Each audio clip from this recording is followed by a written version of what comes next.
5:30 बजे दरवाजे पर भजन चालू। उठो, खोलो खोलो खोलो। हमें रात में घड़ी सुबह की देखनी नहीं पड़ती, आकर के दरवाजे पर। और वैसे नहीं, और 2-5 बार लेट और हो जाए ना तो बिल्कुल जयकारा चालू। पहले भजन चालू, पहले तो सीधे बैठेंगे, पर उन्होंने सोचा नहीं खुला तो भजन चालू करेंगे। अब भजन भी नहीं पहुंचा ऊपर तो फिर जयकारा। तो वो तो सब साथ से आते रहे। अब मुझे बड़ी शर्म आई, मैंने कि ओ बाहर लोग क्या सोच रहे होंगे, महाराज जी अभी तक सूर्य इतना चढ़ाया। एकदम उठा, घबराहट थी। मैंने कहा अब क्या करूं, क्षमा करूं, प्रतिक्रमण करूं या फिर किवाड़ खोलूं। एकदम देखा तो सुबह नहीं हुआ था, वो स्वप्न था। वो ज्ञानोदय तीर्थ की जमीन का संकेत था। क्योंकि हम चारों दिशाएं हो, जैसे तुम्हारे यहाँ हो रहे ना, यही वहां स्थिति हुई थी,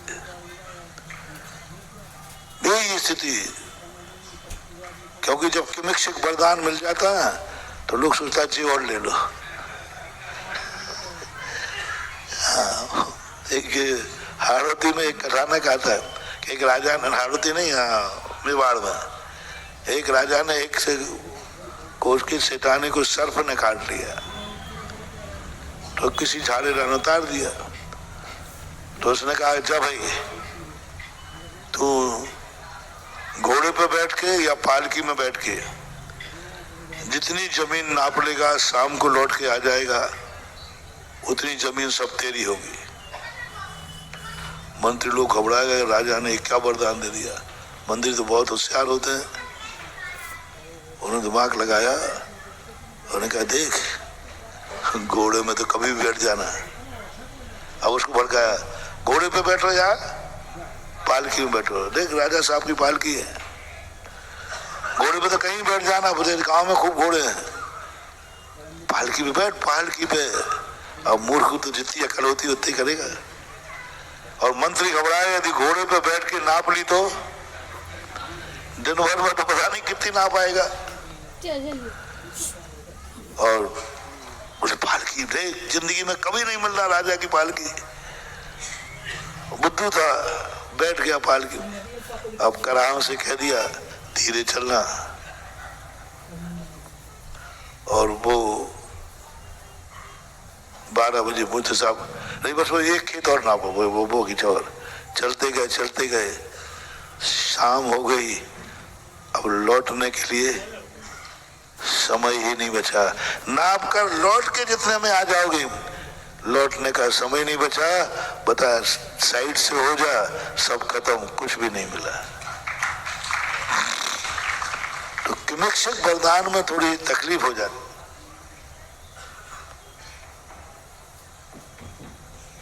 अब सरकार ने ये कह दिया ना, महाराज जी जिस स्थान पे उंगली उठाएंगे वो स्थान दे दूंगा।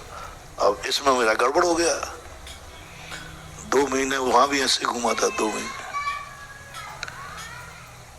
और घूमते और बस उसी दिन मैंने कमेटी से कहा था, मुझे ना कोई क्षेत्र बनाना है, ना मेरा कोई एजेंडा है, ना मुझे नहीं जाना कहीं। आज के बाद सारे प्रोग्राम फिलिप।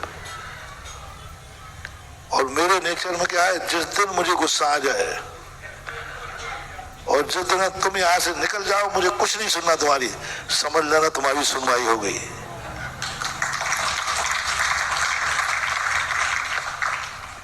पर जिस दिन निकलना, पर आज के बाद कोई इसकी चर्चा कर ले तो ध्यान रखना। पर मैंने कहा आज के बाद स्टॉप, बिल्कुल पूरा, मुझे कहीं नहीं जाना, ना मैं हर दिन देखो घूम के थक गया, लोगों को घुमा के थक गया। बस धर्म की एक बहुत बड़ी विचित्र दशा है। धर्म प्रारंभ में सहयोग नहीं करता, बीच में नहीं करता, अंत में करता। जितने महान आत्माओं पर संकट आए, बस जिस दिन न सोचा बस आज यदि सहायता नहीं की तो ये बेचारा गया। द्रौपदी का कब संकट दूर किया? उसी दिन क्यों नहीं किया जब धर्मराज ने दाव पर लगाया था? उस समय आ जाते, धर्मराज का हाथ पकड़ दे, खबरदार जो नारी को दाव पर लगाया।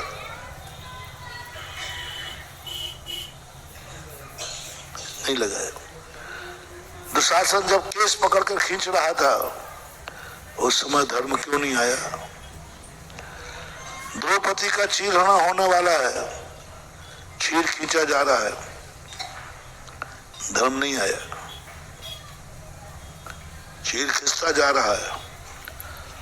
अंत का जब नारी की लाज होती है, अंत का आंचल, अंत का जो स्थान था वो जैसे खिंचा, बस पहले तो मौका दिया कि ये दुशासन चीर खींचते खींचते थक जाएगा, लेकिन दुशासन भी दुशासन था। अंत में जाकर के फिर धर्म ने सहायता की और चीर को इतना बढ़ा दिया, खींचत खींचत चीर दुशासन हारो रे, हार गया। शेर सुदर्शन को उस समय नहीं आया धर्म, जिस समय रानी अभया रानी उन पर लांछन लगा रही थी। कब सूली तक पहुंच गया, सूली का फंदा लग गया और सूली के फंदे को बस वो कट करने वाले हैं, उसी समय आकर के शूली का फंदा टूट गया, सिंहासन बन गया।